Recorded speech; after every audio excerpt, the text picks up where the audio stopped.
A la meva infantesa va haver-hi un fet que em va marcar molt, que em va posar molt trista, que va ser la mort de la meva iaia Sisca. L'únic que vaig veure és que a casa hi havia molt enrenou, unes monges que venien a dormir, que la cuidaven, què li passa a la iaia, està malalta, i de cop i volta es va morir. I recordo molt bé acompanyar-la. Castellar acabava la seva part de carretera a l'alçada de les cases dels Trujols, a la part de dalt, i a partir d'allà començava ja un camí de carro. I el camí de carro era el camí que portava al cementiri, no? I tot anàvem caminant a darrere d'un carro que portava el taüt, el meu pare, la meva mare i jo, i arribant a aquelles cases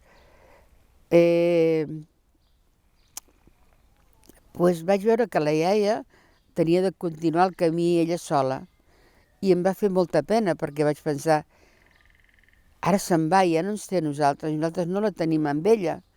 I li vaig dir a la meva mare, no tornarem a veure mai més a la iaia? Diu, no la tornarem a veure mai més, la iaia s'ha mort.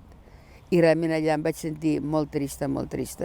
Quan vaig poder tornar aquí a Castellar, una de les primeres coses que vaig fer, o una de les que vaig fer, va ser anar a plorar a davant de la seva tomba amb moltes ganes i dient-li el molt que l'havia estimada i el molt que sempre ha estat prevista a la meva vida.